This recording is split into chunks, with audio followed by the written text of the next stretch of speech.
3. اوه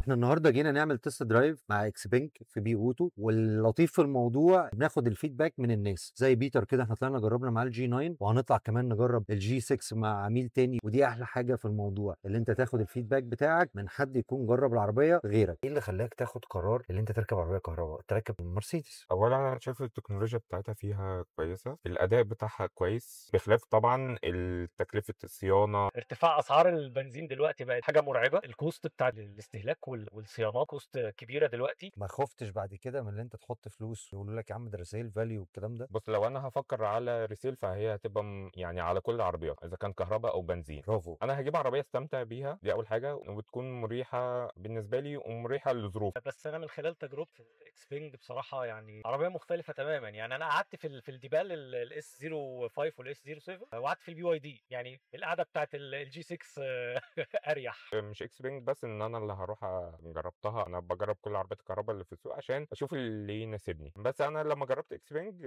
لا، العربيه طبعا هحطها في البريورتي بتاعتي. العربيه واكلها رايا، والضمان بتاعها 5 سنين، يعني حاجه مطمئنه للي هيشتري طمنته اكتر العربيه. يعني. طبعا، ورايا طبعا حد قديم قوي، خصوصا يعني في تكنولوجي الكهرباء، اعتقد ان برافو. هم هيبقوا فاهمين فيها كويس. خلاص انسى حته بقى ان العربيه صيني فالكواليتي بتاعتها ضعيفه او مش شغاله او ممكن يعني، لا، هي عربيه بريميوم. العزل بتاع الصوت خارجي يعني اكاد مش سامع حاجه يعني. واخدين ملف على 180 تقريبا، العربيه ثابته جدا، مش حاسين بالرول اوت بتاعها خالص. التعامل بتاع العربيه مع المطبات او النقر اللي في الارض تعامل جميل جدا. اكسلريشن العربيه ممتاز، عربيه صاروخيه. اتبسطت جدا بالتجربه دي. لو اي حد بيفكر يشتري بقى كهرباء يروح على اكس بنج على طول. كانت بالنسبه لي تجربه مهمه جدا مع اكس بنك. جربنا الجي 6 والجي 9 وفعلا استفدت كتير من التجربه دي. تكنولوجي واكسبيرينس خطيره ولازم تجربها بنفسك. واللي جاي احلى مع محمد فاروق. ما تنساش تعمل لنا فولو ولايك واكس بنك.